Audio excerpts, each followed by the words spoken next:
What's up, YouTube? Mad Fragger here. Welcome back to my channel. Got another fragrance review video for you today, and today we're going to be talking about two fragrances in my collection. One that I'm really happy that I picked up, and one that I'm pretty disappointed in. Okay, so starting over here, the first one, Qaed Fursan by Lattafa. Now, this has been getting a lot of hype in the community lately. It's really getting a lot of popularity, and what you've got here, first of all, it's a really nice box. I mean, a box is a box, but it's a nice box. Bottle, really nice, gloss black. You got a magnetic cap, which is that's a great bonus. And I mean, it's a nice looking bottle. What you're getting here is a pineapple bomb.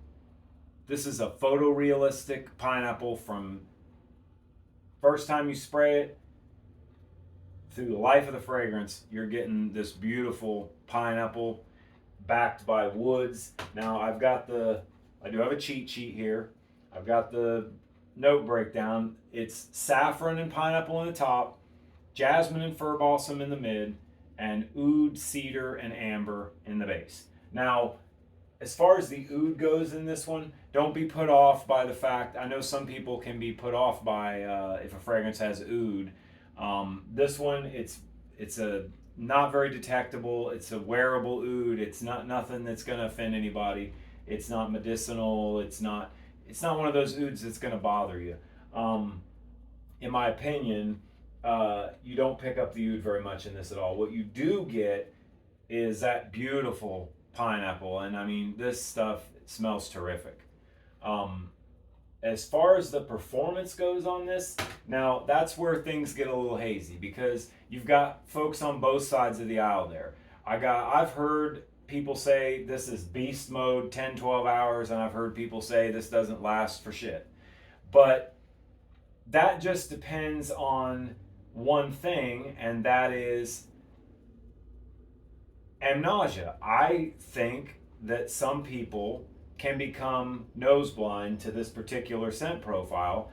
I'm not one to get nose blind, but this one, I feel like I became a little nose blind to this because, I spray it on, and a few hours later, I'm feeling like I'm not smelling it. But I asked my wife, hey, are you still smelling this cologne? And she smelled it, and oh yeah, that's so beautiful. You smell terrific. So I'm feeling like a lot of these people that are bagging on the performance on this one are simply becoming nose blind to it. And I guess, it's probably just certain scent profiles. I think certain scent profiles just people can tend to be nose blind to easier than others, and I think this is one of those. Like, I think the performance on this is great. I just think that a lot of people are becoming nose blind to it and then feeling like the performance is lacking.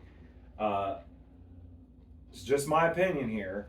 So, I wouldn't say, to base the performance rating on this on that. What I am going to say is it's a beautiful scent and a great presentation. It's $20. I feel like the performance is great on it. So definitely think that anybody should pick this up for their collection. Especially for that price point. This is one that you should pick up for your collection. I'm going to buy a backup bottle of it, if that tells you anything. I mean, I'm definitely buying a second bottle of this.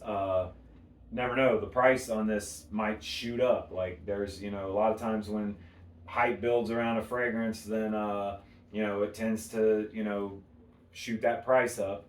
So I'm buying a backup bottle because I don't want to have to turn around and pay 50 or 60 bucks for this later down the road.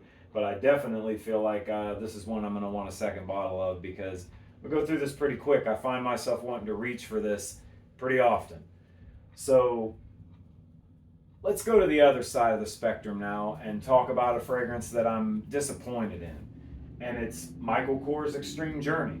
Now, I love Michael Kors. I love the line. I wear the clothes, you know what I mean? Michael Kors is great. There's the box. 50 ml bottle. It's a nice little bottle, classy. Here's the issue. The performance on this is pretty bad. Now, I don't think that it's a nose blind scenario like with the Qaed Fursan.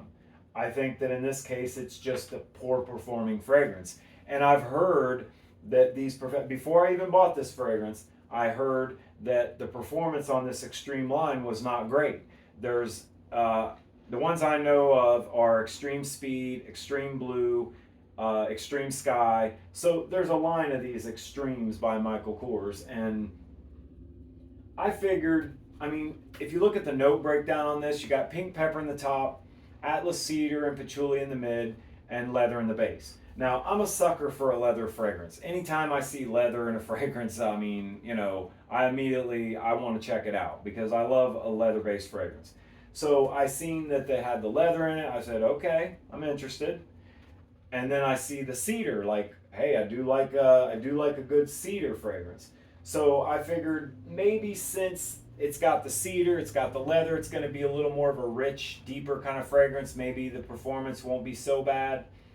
Well, I was wrong. It's pretty bad.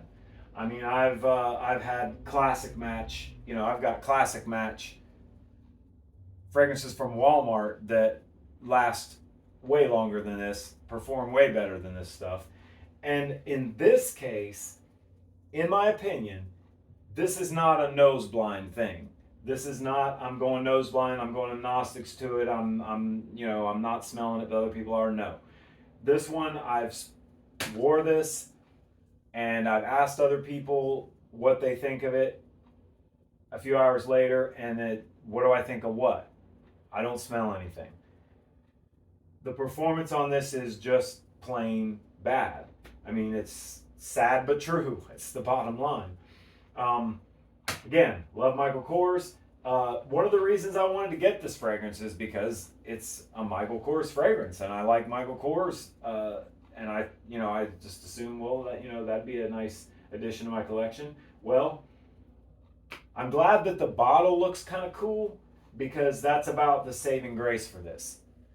I will tell you this, as far as the scent profile goes, it's very cedar forward.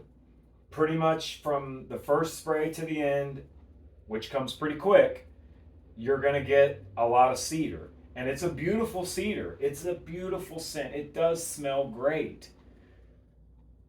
If you've ever had a cedar chest or opened a cedar chest, when you open that cedar chest and you catch that whiff of that cedar coming out, that's what you're smelling. I mean, it's photorealistic cedar. It smells amazing,